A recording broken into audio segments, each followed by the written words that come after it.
এবার বসে পড়ো। গর্ব, এসব কি হচ্ছে?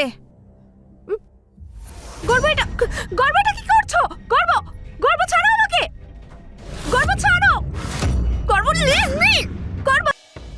আরে বাবা, হ্যাঁ গর্ব, আমি আমার জন্মদিন তোমার সঙ্গেই কাটাবো। তুমি এত টেনশন করছো কেন? কেন টেনশন নেব না?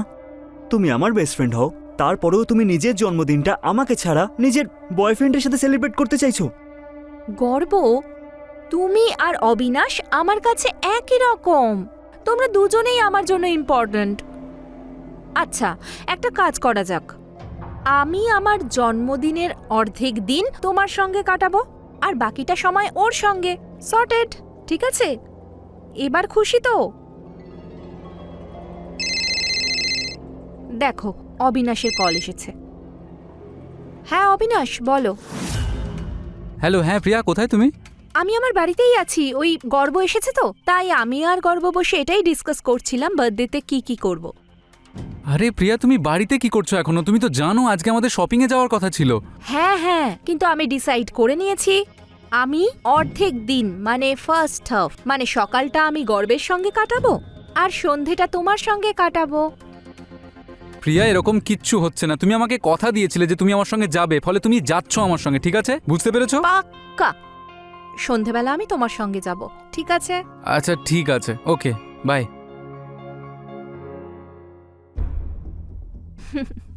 এবার খুশি তো? হ্যাঁ খুশি।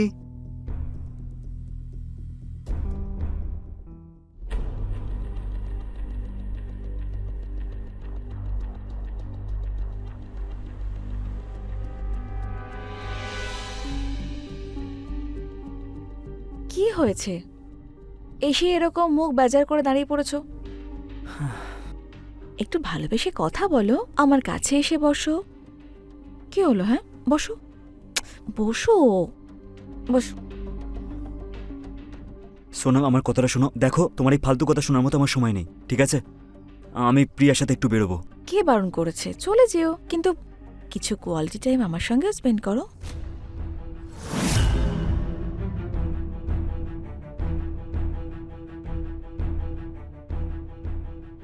এটা এটা কি?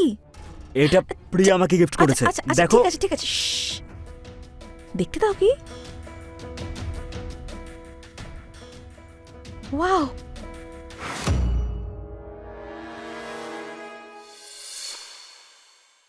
কেমন লাগছে আমায়? একদম ফালতু দেখতে লাগছো। আর দেখো, অন্য কারোর দেওয়া গিফট নিতে নেই।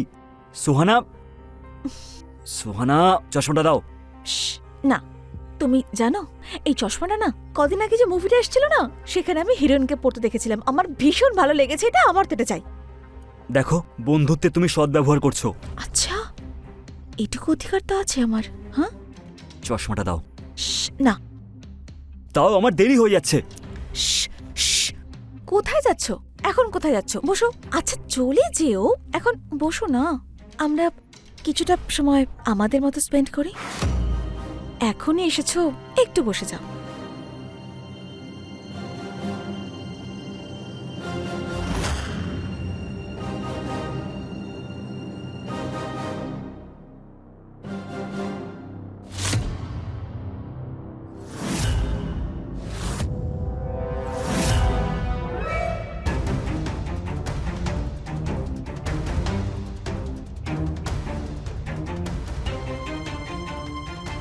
কি হয়েছে? কি ভাবছো তুমি? সোহানা, আরে তুমি আমার স্বপ্নটাকে পূরণ করার জন্য কত কি না করেছো। এমনকি আমার অপারেশনের জন্য তুমি তোমার মায়ের গয়নাটাও বিক্রি করে দিয়েছো। আর আমি আজ অব্দি তোমার ভালোবাসাটাই চিনতে পারলাম না। শ্শ্, তুমি নিজেকে এভাবে দোষ দিও না। আমি যা কিছু করেছি নিজের জন্য করেছি, আমার ভালোবাসার জন্য করেছি। সত্যি সোহানা, হুম। একটা কথা বলবো তোমাকে? হুম? দেখো, আমি সত্যিই তোমাকে ভালোবাসি না, কিন্তু তোমার প্রতি আমার এমন অ্যাট্রাকশন আছে যেটা সবসময় আমাকে তোমার কাছে টেনে আনে।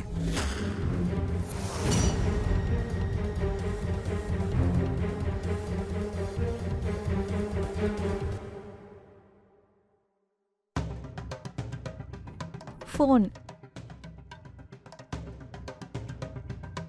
সোহানা, সোনা ফোনটা দাও, কি করছো? তোমাকে কতবার বলেছি আমি যে আমার আর প্রিয়ার মাঝে ঢোকার চেষ্টা করবে না, কিন্তু কথাটা তোমার মাথায় ঢোকে না নাকি?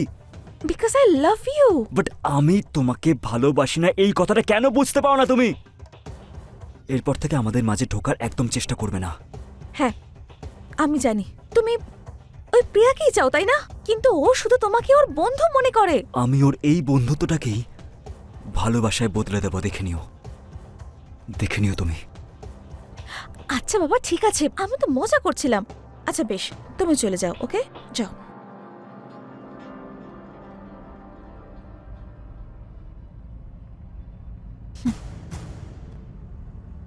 তোমাকে তো আমি যেভাবেই হোক নিজের করেই ছাড়বো। ওই প্রিয়া যখন তোমায় ছাড়বে, ঘুরে ফিরে তো আমার কাছেই আসবে। Happy birthday Priya. তোমার বার্থডে, আর সবার থেকে বেশি খুশি আমি, and you know that right? আমি খুব এক্সাইটেড তোমার বার্থডেটাকে নিয়ে। আর দেখে নিও, এইবার তোমার বার্থডেটাকে আমি খুব স্পেশালভাবে সেলিব্রেট করব। ব্যাস তাড়াতাড়ি সকালটা হতে দাও।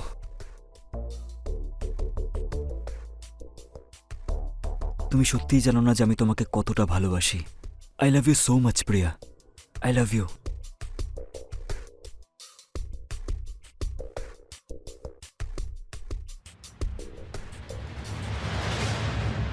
আরে আসো না, ওয়েট ওয়েট করো। আরে গর্ব, তুমি আমাকে কোথায় নিয়ে এলে? আর আমার চোখটাও বাঁধা। 1 ঘন্টা ধরে ড্রাইভ করে নিয়ে এলে আর চোখটাও ঢাকা। এইবার তোমার জন্য একটা অনেক বড় সারপ্রাইজ আছে। I have a big surprise for you. আরে কি সারপ্রাইজ? তুমি তুমি এখানেই দাঁড়িয়ে থাকো, আমি 2 মিনিটের মধ্যে আসছি, ওকে? গর্ব ওয়েট প্লিজ। Wait wait. গর্ব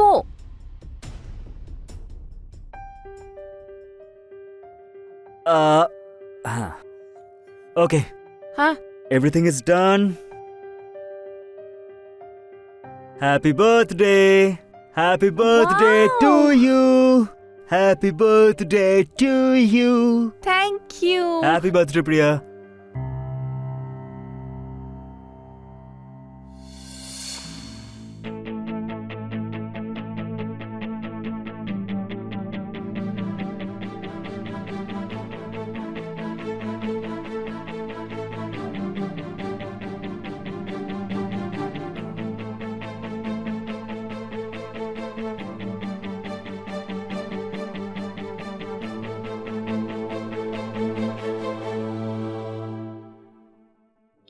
পার্টিটা কেমন লাগলো? খুব ভালো। এত ভালো একটা সারপ্রাইজ আর আমি বুঝিনি। Thank you. আমার বার্থডে গিফট? হ্যাঁ, কিন্তু সেটার জন্য আবার চোখটা আমাকে বাঁধতে হবে। ইয়ার রেডি তো? গর্ব, তুমি না আমাকে খুব বিরক্ত করছো।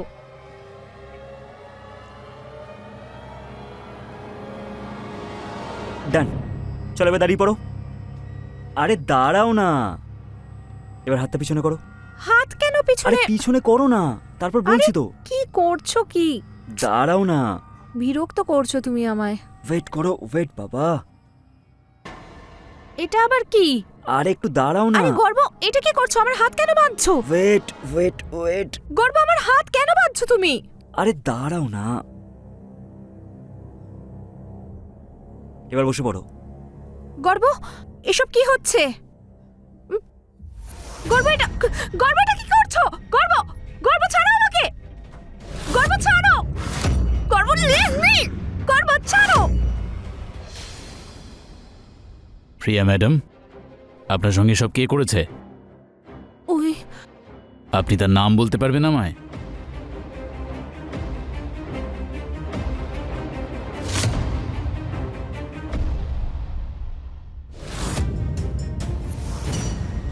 প্রিয়ার কি হয়েছে? কে করেছে এসব?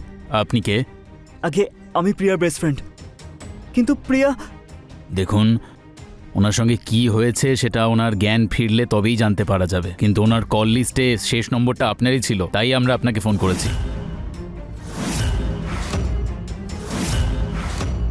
কেউ কেউ প্রিয়ার সাথে এরকম কাজ কেন করবে?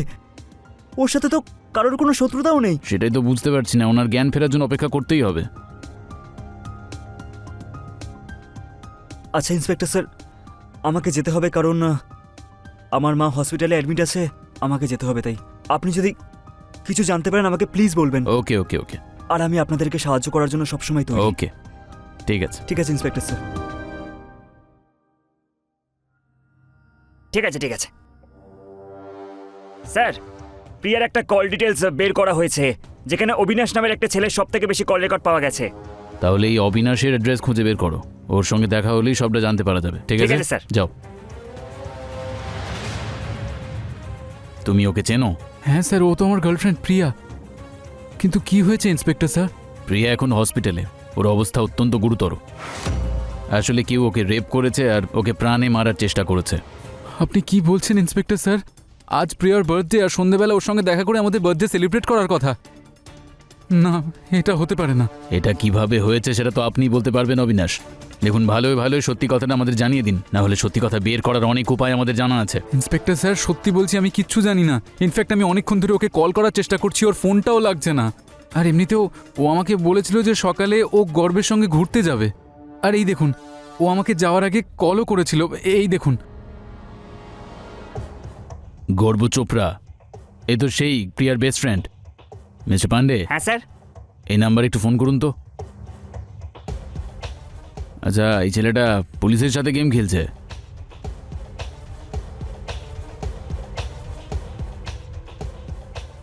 স্যার, ছেলেটার ফোনটা বন্ধ বলছে। ফোন বন্ধ, তার মানে কিছু একটা গড়বড় আছে। চলুন মিস্টার পান্ডে, চলুন।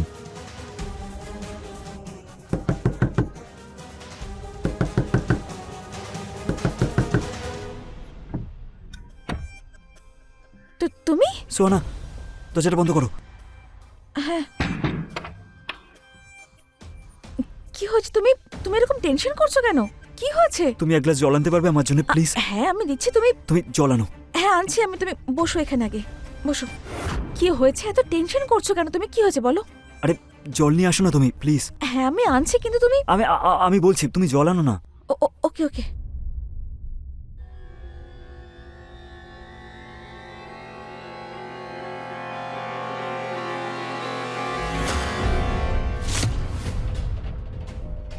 এই নাও, জল খাও।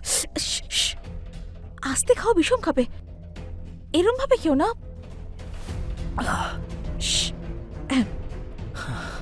এদিকে তাকাও। এবার আমাকে বলো কি হয়েছে? তুমি এরকম দৌড়ে দৌড়ে আসলে এত টেনশন করছো, কি হয়েছে বলো আমায়। হ্যাঁ কিচ্ছু না সোনা, ওই পিছনে গুন্ডা পড়েছিল, তাই আমি লুকিয়ে লুকিয়ে এখানে এসেছি তোমার বাড়িতে। গুন্ডা পেছনে? মানে কি হয়েছে পরিষ্কার করে বলো আমায়। আমিও সত্যিই জানি না, মনে হয় ওদের কোনো ভুল হচ্ছে হয়তো, সেই জন্যই এখানে এসেছি। এক মিনিট, গুন্ডা ভুল বোঝাবুঝি, পুলিশ কমপ্লেন কেন করলে আরে না? আমি পুলিশ কেন? ঠিক আছে, আমি তুমি ঠিকই বলছো, আমি পুলিশের কাছে যাব, কিছুদিন বাদে যাব না হয়। কিন্তু সোহানা, আমি কি তোমার বাড়িতে থাকতে পারি কিছুদিনের জন্য প্লিজ? হ্যাঁ যতদিন তোমার ইচ্ছে হয় তুমি। আচ্ছা, কফি খাবে? ভালো করে বানিয়ে নি একটা। কফি? বসে এখানে, আনছি কফি।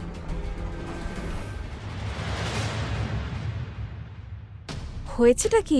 কি ভাবছো? এখনো টেনশন করে যাচ্ছ তুমি? কফিটা খাও, ঠান্ডা হয়ে যাবে তো।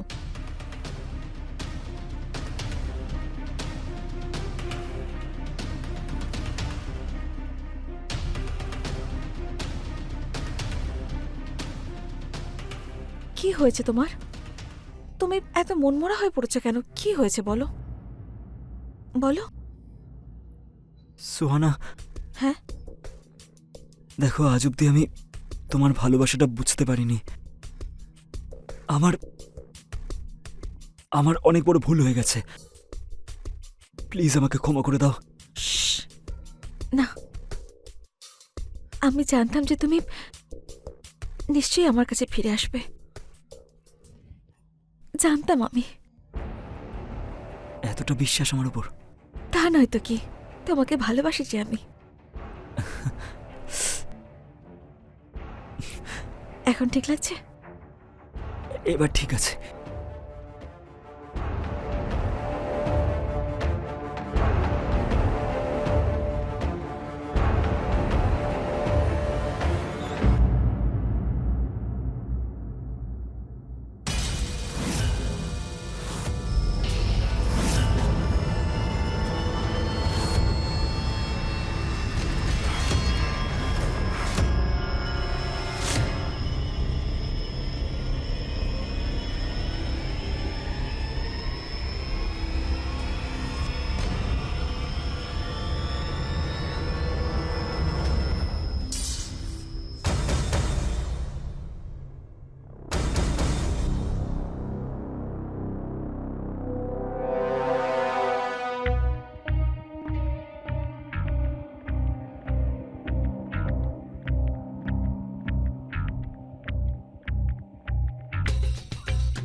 আরে ও আবার কোথায় চলে গেল? আমাকে জানালোও না। এইটা আবার কি মেসেজ? সুহানা, আমি বড় প্রবলেমে ফেসে গেছি। আমাকে মোবাইলে ফোন করো না, আমি নিজে তোমাকে ফোন করব। আমাকে খুঁজে বের করার চেষ্টা করো না। আমার ভুল হয়ে গেছে সুহানা। কি মুশকিল, কোথায় চলে গেল আমাকে কিছু না জানিয়ে? কি হয়েছে ওর?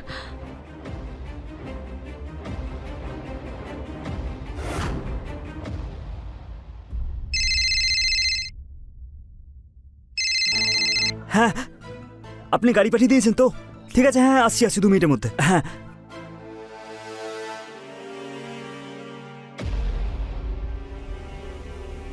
স্যার, স্যার কোথায় পালিয়ে যাওয়ার চেষ্টা স্যার, করছিস? আমাকে কেন? হ্যাঁ, কোথায় পালিয়ে যাওয়ার স্যার, চেষ্টা করছিস? স্যার, আমি কিচ্ছু কোথায় করিনি, পালাবি তুই? স্যার, একটা মেয়েকে রেপ করবি, তাকে প্রাণে স্যার, মারার চেষ্টা করবি তুই? হ্যাঁ, স্যার আমি কিছু ও করিনি তুই স্যার। কিচ্ছু করিসনি না? স্যার, আমি কিচ্ছু আইনের করিনি। চোখে ধুলো দিবি তুই? এত সত্যি সাহস বলছি, তোর? স্যার সেটা ভুল হচ্ছে স্যার, আমি কিছু করিনি স্যার, আমি কিছু করিনি। তাড়াতাড়ি সত্যিটা বলে দে, না হলে মেরে হাড় গোড় ভেঙে দেবো তোর। স্যার স্যার না না না স্যার, স্যার আমি বলছি স্যার। বল। স্যার, স্যার আমি আর প্রিয়া ছোটবেলা থেকেই বন্ধু ছিলাম। আমি প্রিয়াকে পছন্দ করতাম, ওকে আমি বিয়ে করতে চাইতাম, কিন্তু কিন্তু আমি মেয়ে হিসেবে জন্ম নিয়েছিলাম। তাও ছোটবেলা থেকেই আমার মধ্যে মেল হরমোন বেশি ছিল, তাই তাই আমি আমার অপারেশন করিয়ে নিজের জেন্ডারটা চেঞ্জ করিয়েছিলাম। কিন্তু পরে জানতে পারলাম যে ও অন্য কাউকে ভালোবাসে। এই এই জন্যই আমি এইসব।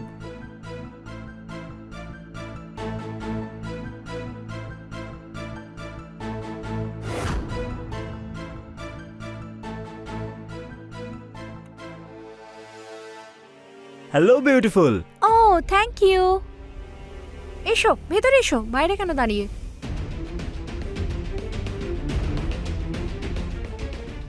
তুমি নোটস চেয়েছিলে তো, এই দেখো নিয়ে এসেছি। ও থ্যাংক গড, এই নোটগুলো আমার খুব দরকার ছিল। Mention not. হ্যালো গর্ব, কেমন আছো তুমি? হাই। আসলে মা বাবা দুদিনের জন্য বাইরে গেছে না, তাই ভাবলাম অবিনাশকে বাড়িতেই ডেকে নি। কেন নয়, বসো। আচ্ছা তোমরা দুজন বসো, তোমাদের জন্য কি কফি বানিয়ে আনবো? কফি? ওকে আনছি।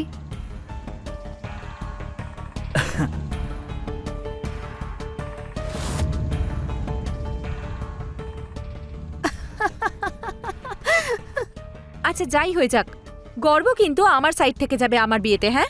কারণ গর্ব আমার বন্ধু। এটা আবার কেমন কথা? ও আমার সাইড থেকে যাবে, এটা ডান। একটা কাজ করা যাক, কনফিউশন দূর করা যাক। আচ্ছা গর্ব, তুমি বলো তুমি কোন সাইড থেকে যাবে? 1 মিনিট, একটা ফোন আসছে। ওকে।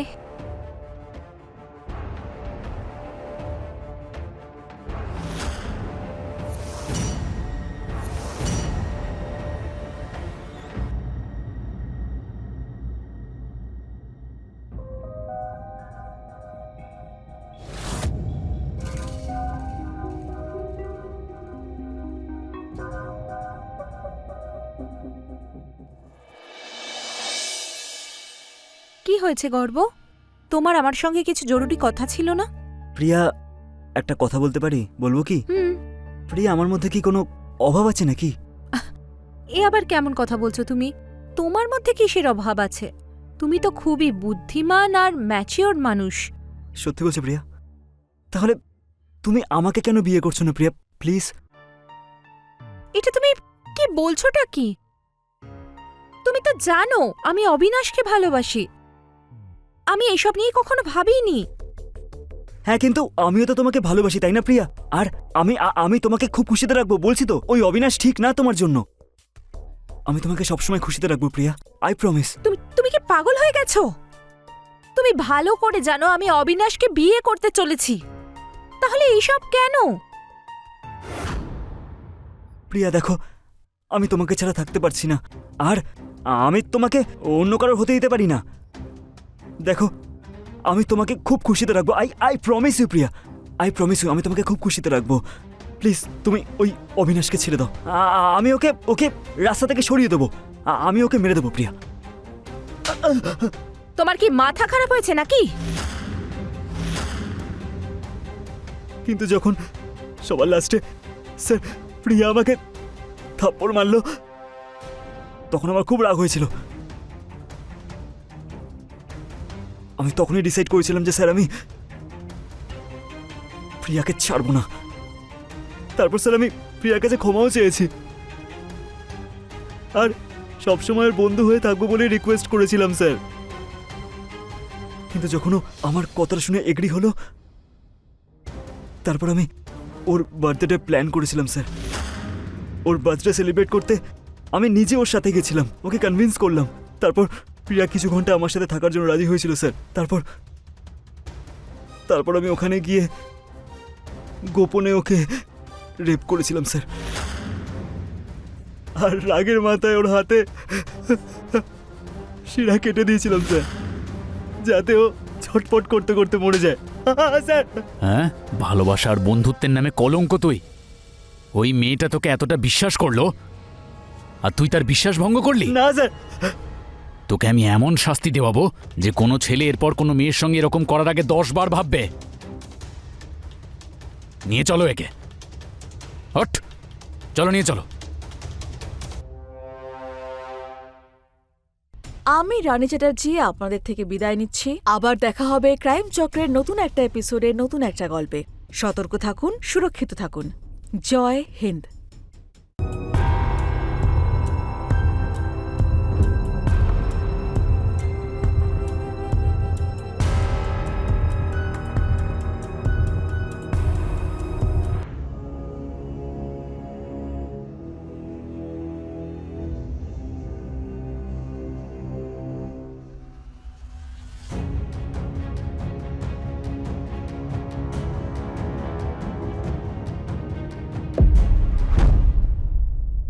রোশন, তুমি তো ভয় পাইয়ে দিয়েছিলে।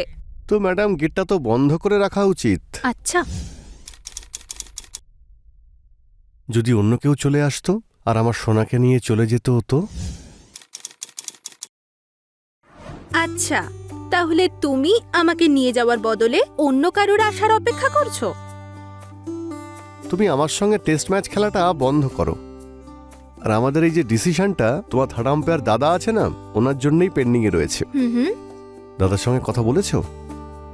না গো, দাদা বৌদি ভ্যাকেশনে গিয়েছে অ্যাকচুয়ালি। তো ওরা ফিরে আসলেই কথা বলবো, কিন্তু কি?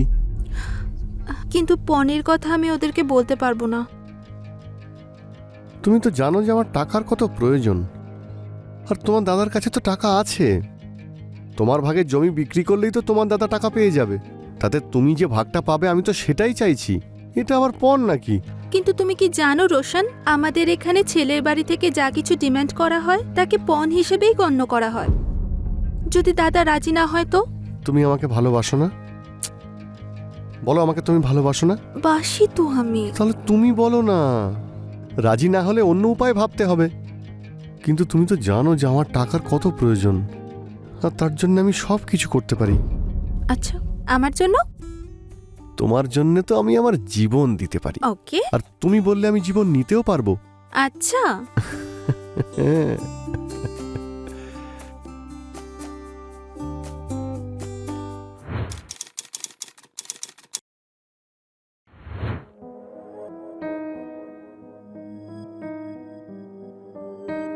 হ্যালো। নিয়ে এসছো টাকা? হ্যাঁ, সব টাকা নিয়ে এসেছি। আর তুমি যে লোকেশনটা বলেছিলে সেখানেই দাঁড়িয়ে আছি। ব্যাগটা ওখানে সাইডে রেখে চুপচাপ বাড়ি চলে যাও।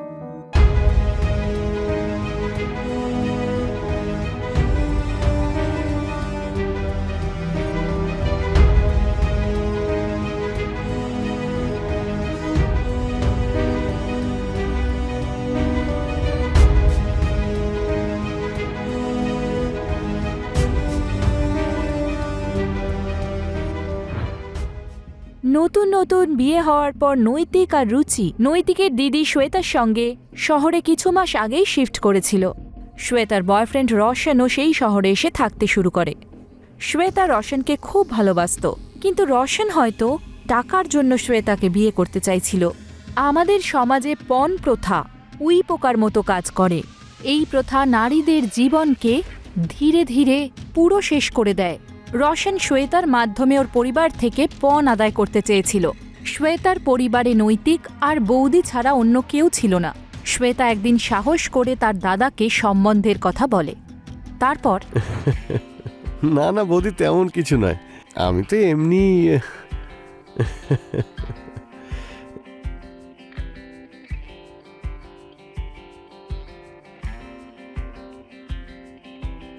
আরে আমাদের শ্বেতা তো দেখছি এখন থেকেই ছেলের বাড়ির হয়ে গেল। আরে বৌদি তুমিও না। চলো ঠিক আছে, তোমরা একে অপরকে পছন্দ করেছো। শ্বেতা আমাকে বলেছে তোমার বিষয়। হ্যাঁ দাদা, আপনার যদি আশীর্বাদ পাই তো আমি আর শ্বেতা নতুন এক জীবন শুরু করতে পারি।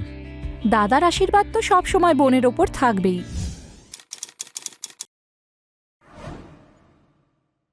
কিন্তু তোমার এই টাকার শর্তটা আমি মেনে নেব না। আমরা আমার বোনের কন্যাদান তো করতে চাই। ওকে কোনো টাকার মেশিন তৈরি করে ওর শ্বশুর বাড়িতে ওকে পাঠিয়ে ওকে প্রত্যেকবার বলে আমাদের থেকে যেন টাকা না চাওয়া হয়। দাদা আপনি এরকম কেন ভাবছেন? আমি এমনটা কেন করব? তুমি এখনই করছো, তাহলে পরে করবে না এর কোথায় গ্যারান্টি আছে? দাদা রোশন এরকম নয়। তুই মাঝখানে কথা বলিস না, আমরা কথা বলছি তো। দেখো রোশন, তুমি শ্বেতাকে বিয়ে করতে চাও, তাতে কোনো অসুবিধে নেই, কিন্তু আমরা 1 টাকাও দেব না। আরে সোজাসুজি বলুন না যে আপনি ওর ভাগে টাকাটা দিতেই চাইছেন না। রোশন, নিজের সীমা অতিক্রম করো না। Get out. আমিও এখানে অপমান হতে কিন্তু আসিনি। Get out from here.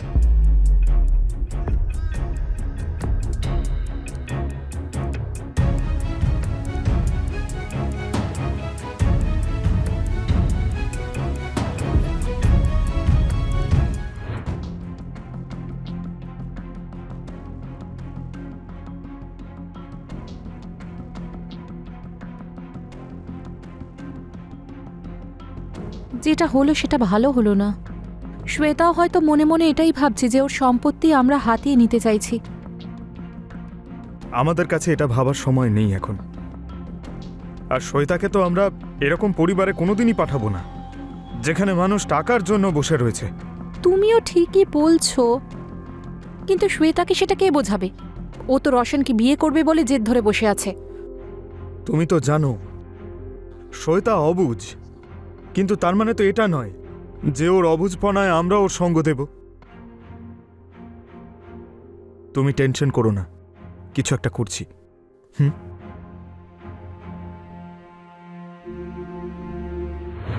নৈতিক আর রুচি শ্বেতার ভালোর জন্য ওকে রোশনের মতো মানসিকতা সম্পন্ন মানুষের সঙ্গে জীবন কাটাতে দেওয়ার বিরুদ্ধে ছিল। আর ওদের এই ভাবনাও সঠিক। যে ব্যক্তি এখন টাকাকে সম্পর্কের থেকেও বেশি বলে মনে করছে, সে বিয়ের পরে নতুন কোনো ডিমান্ড করবে না, এটার কি গ্যারান্টি আছে? কিন্তু রোশন শ্বেতার মনে তার দাদা বৌদির বিরুদ্ধে বিষ ঢালতে শুরু করে দিয়েছিল। এখন এই বিষ কী রূপ নেবে? অর্থাৎ রোশন নিজের টাকা পয়সার চাহিদা পূরণ করার জন্য কত দূর যেতে পারে সেটা বলা মুশকিল ছিল। শ্বেতা আর রোশনের মধ্যে সেই দিনের পর থেকে সামান্য দূরত্ব হয়েই ছিল। তখনই হঠাৎ করে একদিন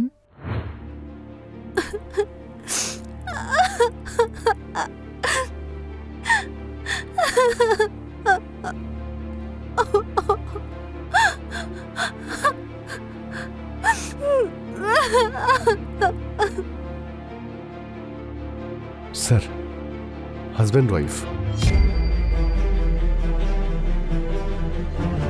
সুইসাইড করেছে স্যার। কোনো সুইসাইড নোট পাওয়া গেছে? না স্যার। তাহলে কি করে বলতে পারো এটা সুইসাইড? স্যার ওই পয়জনের বটল দেখে।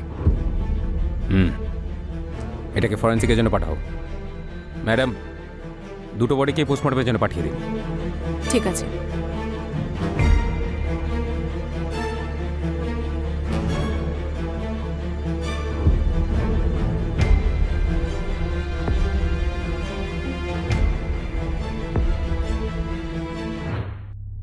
স্যার ইনি হলেন শ্বেতা দেবী, ওনারই বোন ইনি।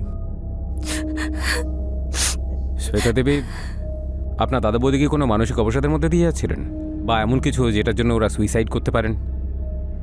না স্যার, ওরা তো ভালোই ছিল। ওদের বিয়ে হয়েছে মাত্র 4 মাস হলো। আমি জানি না ওরা কেন হঠাৎ করে সুইসাইড করলো।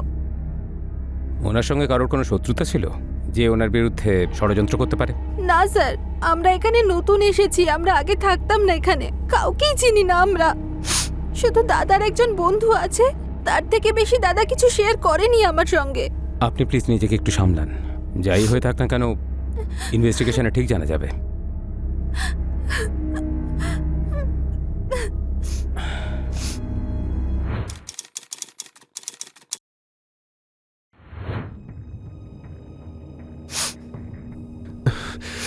শ্বেতা,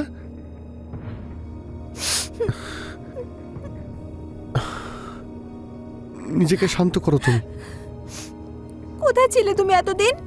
আমি কতবার তোমাকে ফোন করেছি, ফোন যাচ্ছিল না তোমার কাছে। আমি একটা আর্জেন্ট কাজে বাইরে গেছিলাম, আমি খবরটা শুনেছি। কিন্তু দাদার বৌদি হঠাৎ করে সুইসাইড কেন করলেন? ওনারা একবারও তোমার কথা ভাবলেন না যে তুমি একা এখানে কি করে থাকবে? আমার এখন মনে হচ্ছে আমি সুইসাইড করি আর দাদা বৌদির কাছে চলে যাই। পাগল নাকি?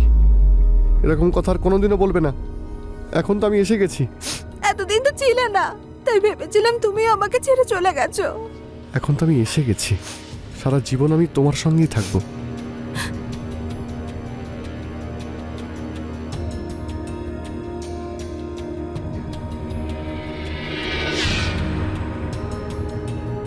আসলে রোশন এই দুঃখের সময় শ্বেতাকে ছেড়ে কোথায় চলে গেছিল। এদিকে নৈতিক আর রুচির আত্মহত্যা করা, আর ঠিক তখনই রোশনের এইভাবে অদৃশ্য হয়ে যাওয়া আমাদের সন্দেহে জাল বুনতে বাধ্য করছে। তবে কি সত্যিই রোশন এমন কিছু করেছে যার জন্য নৈতিক আর রুচি সুইসাইড করল? এটা কি সত্যি সুইসাইডই ছিল, নাকি মার্ডার করে দুটো ভিকটিমের বডিকে সুইসাইড হিসেবে দেখানো হয়েছে? দেখতে গেলে রোশনের কাছে কিন্তু হত্যা করার কারণও ছিল। একটা কারণ, ওর টাকা পয়সার দরকার ছিল, আর নৈতিক ওর পথের কাঁটা হয়ে দাঁড়িয়েছিল। নৈতিক আর রুচি মরে গেলে সব সম্পত্তি শ্বেতা পাবে, আর ইনডাইরেক্টলি রোশন পাবে। আরেকটা কারণ, নৈতিক রোশনকে যে অপমান করেছিল। আসুন এরপর কি হলো দেখি। স্যার, হুম, এটা নৈতিকা রুচিকার পিএম রিপোর্ট। কি ব্যাপার, রিপোর্ট আসতে এত দেরি হলো যে? রিপোর্টটা রিচেকিংয়ের জন্য গিয়েছিল। স্যার, আপনার সন্দেহ হয়েছিল যে এটা মার্ডার হয়েছে, কিন্তু এটা সুইসাইড স্যার। না, আমার ইনস্টিংক্ট ভুল হতে পারে না। এই কেসে কিছুতে একটা ঝামেলা আছে। মানছি রিপোর্ট সুইসাইডের হতে পারে, এই ক্ষেত্রে ফোর্সফুলি সুইসাইড করানো হয়েছে। কল ডিটেলস বের করেছেন? হ্যাঁ স্যার, ডিটেলস তো বের করেছি, কিন্তু নাম্বারটা ওনারা রিসেন্টলি চেঞ্জ করিয়েছেন, আর গত 2 মাস ধরে 2-3টে নাম্বার চেঞ্জ করিয়েছেন। পুরোনো নাম্বারের ডিটেলস আমি চেয়ে পাঠিয়েছি। আর কোনো প্রমাণ? স্যার, নৈতিকের গ্রামে আমরা একটা টিম পাঠিয়েছি। ওখান থেকে জানা যায় নৈতিকের একটা জমি বিক্রি হওয়ার কথা ছিল। এই রোশনের সঙ্গে ওর বোনের বিয়ের কথা হয়েছিল, কিন্তু পনের জন্য দুজনের মধ্যে ঝামেলা হয়। রোশন, উঠিয়ে নিয়ে এসো এই রোশনকে। রোশনই এই কেসটাতে কোনো ক্লু দিতে পারে। আচ্ছা স্যার।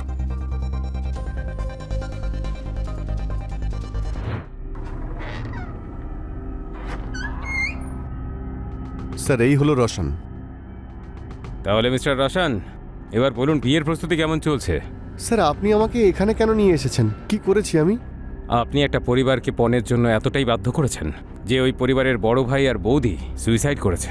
স্যার, আপনি আমাকে কেন মিথ্যে অপবাদ দিচ্ছেন? এই স্যার, তোকে অপবাদ দিচ্ছেন না, তোর নামে কমপ্লেন আছে তাই উনি বলছেন। স্যার, এটা একদমই সত্যি নয়। তাহলে ব্যাপারটা কেমন সেটা তো বল। তোর কথা মতো আমরা কাজ করব। আমরা তো সত্যিটা খুঁজছি, যেটা তুই লুকিয়ে রেখেছিস। স্যার, আমি কিছুই করিনি, এটাই সত্যি। বল। স্যার, আমি সত্যি বলছি। স্যার, আমি এটা মানছি যে ওদের কাছে আমি পণ চেয়েছিলাম, কিন্তু স্যার আমি চেয়েছিলাম আমার আর শ্বেতার বেটার ফিউচারের জন্যে। পণ নেওয়াটা একটা অপরাধ, জানিস না তুই?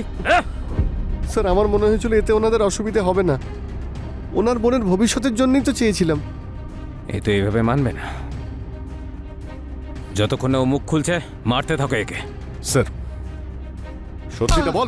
স্যার, আমি কিছু করিনি। পুলিশ রোশনকে গ্রেফতার করার পর ওর ওপর পণ চাওয়ার অপরাধের জন্য আর মেয়ের বাড়ির লোকেদের ওপর জোর করার জন্য কেস ফাইল করে, আর ওকে জোর কদমে জিজ্ঞাসাবাদ করা হয়। কিন্তু কিছুই জানা যাচ্ছিল না। রোশন নিজের কথাতেই অনড় ছিল যে ও কিছুই করেনি। তবে কি সত্যি এই কেস সুইসাইড কেস ছিল? আর পুলিশ এটাকে মার্ডার কেস ভেবে ভুল করছিল। এটা যদি মার্ডার নাও হয়, সুইসাইড হয়, তার পিছনেও নিশ্চয়ই কোনো না কোনো কারণ থাকবেই। কেউ ইচ্ছে করে তো আত্মহত্যা করবে না, তাও আবার হাসি খুশি একটা পরিবার। আর রোশনের মতো লোকেদের তো জেলের মধ্যেই রেখে দেওয়া উচিত, না হলে টাকা পয়সার লালসায় এরা বিয়ের মতো পবিত্র সম্পর্ককেও টাকা পয়সার লেনদেনের ব্যবসা বানিয়ে তুলবে। ইতিমধ্যে শ্বেতা রোশনকে জামিন দেওয়ার জন্য পুলিশ স্টেশনে পৌঁছয়। শ্বেতা দেবী, আর ইউ শিওর আপনি রোশনের বিরুদ্ধে কোনো কেস করতে চান না? যদি আপনার উপরে কোনো চাপ থাকে সেটা আমাদের বলতে পারেন। না স্যার, আমি রোশনের বিরুদ্ধে কোনো কেস ফাইল করতে চাই না। আপনি ওর উপর যা যা চার্জ করেছেন প্লিজ ওগুলো তুলে নিন। দাদা বৌদি তো আর বেঁচে নেই। অন্তত রোশনের সঙ্গে আমি ভালোভাবে জীবনটা কাটাই, নাকি ওর সাথেও ভালো থাকতে দেবেন না? দেখুন, আমরা তো শুধু আমাদের কাজ করছিলাম।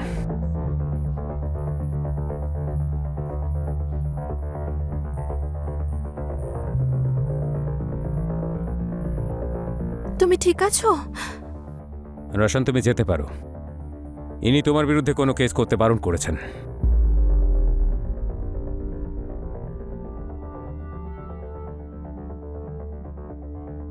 স্যার, আমার মনে হচ্ছে যে শ্বেতাও এর সঙ্গে জড়িত, কারণ দাদার বৌদি মারা যাওয়ার পরে সমস্ত সম্পত্তি তো ওরই হবে। যেভাবে ও রোশনকে সাপোর্ট করছে, আমি নিশ্চিত রোশনের সঙ্গে ও জড়িত। ওই নৈতিকা রুচির পুরনো নাম্বারের কল ডিটেলস পেয়েছেন? হ্যাঁ স্যার। নৈতিকা রুচিকার কল ডিটেলসের ফাইল স্যার, এই যে।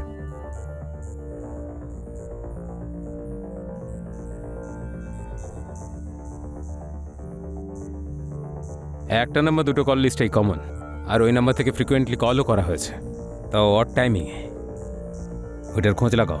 আরও একটা কথা স্যার, আমি নৈতিকের বন্ধুদের জিজ্ঞেস করেছি, নৈতিক বন্ধুদের কাছ থেকে 20 লাখ টাকা ধার নিয়েছিল। কে? 20 লাখ? শ্বেতা রোশনকে পুলিশ কাস্টাডি থেকে জামিন দিয়ে নিয়ে তো গেল, কিন্তু ও কি এটা ঠিক করলো? রোশন যদি সত্যি ওর দাদা বৌদির সুইসাইডের রিজন হয়, তখন ও কি শ্বেতাকে একটা ভালো জীবন দেবে, নাকি টাকা পয়সার জন্য শ্বেতাকেও এরকমভাবে মৃত্যুর মুখে ঠেলে দেবে? পুলিশ যখনই জানতে পারল যে নৈতিক নিজের কোনো বন্ধুর থেকে 20 লাখ টাকা ধার চেয়েছিল, তখন পুলিশের সন্দেহ রোশনের উপর আরও বেশি গভীর হতে থাকল। এত বেশি টাকা কেউ কেন চাইতে যাবে? হতে পারে রোশন কোনোভাবে নৈতিক আর রুচির ওপর জোর করেছিল, বা এমন কিছু যার ওপর থেকে এখনো পর্দা সরেনি। পুলিশ কল লিস্ট থেকে পাওয়া নাম্বারের মালিককে যখন জেরা করল, তখন সব ঘটনা সামনে এলো। চল বল, নৈতিক আর রুচির সঙ্গে তোর কি প্রবলেম ছিল? স্যার, আমি কিছু করিনি। কিছু করিসনি? এই দেখ দেখ, এসব কি?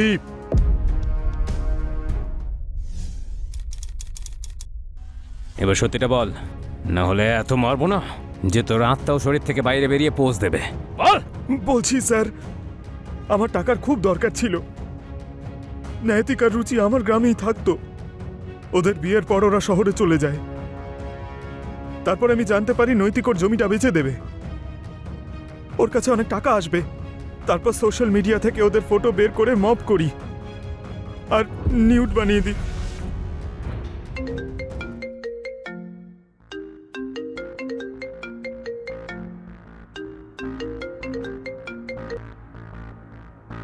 হ্যালো জানেমান, তোমার ফোনটা তো চেক করো একবার।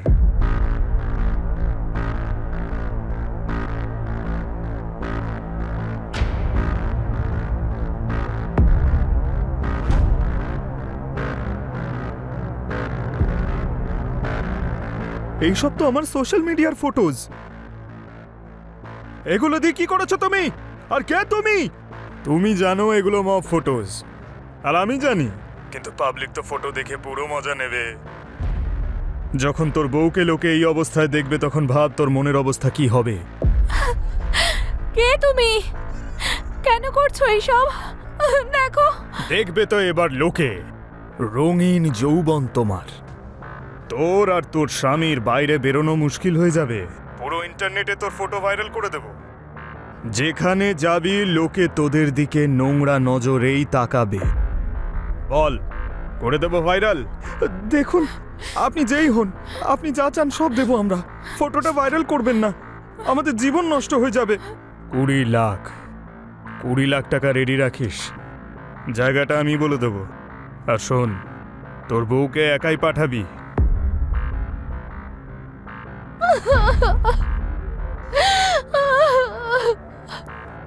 হ্যালো, নিয়ে এসছো টাকা?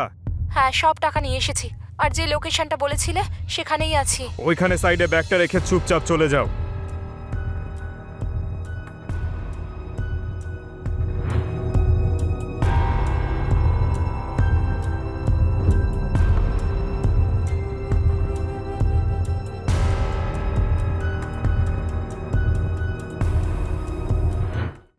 যখন ওরা তোকে টাকা দিয়েই দিয়েছিল, তাহলে ফটো ভাইরাল কেন করলি? স্যার, আমি ভয় পাচ্ছিলাম ওরা পুলিশের কাছে না চলে যায়, সেই জন্য আমি ভাবলাম নেট ক্যাফে থেকে ভাইরাল করে দেব, কেউ জানতেও পারবে না, আর ওরা সুইসাইড করে নেবে, ব্যাস কেস খতম। আর তোর মনে হয়েছিল যে অপরাধ করে আইনের চোখ থেকে বেঁচে যাবি?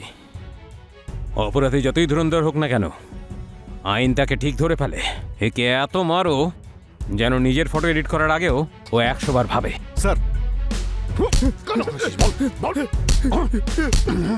লোকেশ একটা সাধারণ ছেলে, টাকার অভাবে হোক বা টাকা পয়সার লোভে অপরাধের এমন এক চোরাবালিতে সে প্রবেশ করল, যার ফলে অনেকগুলো জীবন শেষ হয়ে গেল। সোশ্যাল মিডিয়া এমন একটা প্ল্যাটফর্ম যেটা আমাদের ভালোর জন্য বানানো হয়েছে, যাতে আমরা দূরে থাকলেও একে অপরের কাছে থাকি, একে অপরের জীবন সম্পর্কে জানতে পারি। কিন্তু আজকাল সোশ্যাল মিডিয়াতে যে কোনো ফটো আপলোড করা বিপদের থেকে কম নয়। না জানি কেউ আপনার সেই ছবির সুযোগ নিয়ে আপনাকে ব্ল্যাকমেল করতে শুরু করে দিল। নৈতিক আর রুচির ছবি লোকেশ ছেলেটি টাকা পাওয়ার পরেও ভাইরাল করে দিয়েছিল, যার ফলে দুজনেই নিজেদের প্রাণ হারায়। এই ঘটনা থেকে আমরা এই শিক্ষাই পাই যে যখনই আমরা যে কোনো ছবি সোশ্যাল মিডিয়াতে দেব, সেটার সেটিংয়ে গিয়ে সেটাকে আমাদের ফ্রেন্ড সার্কেল ছাড়া অন্য কারোর জন্য অ্যাভেলেবল না রাখা। পরের এপিসোডে আপনাদের সঙ্গে আবার দেখা হবে। নমস্কার।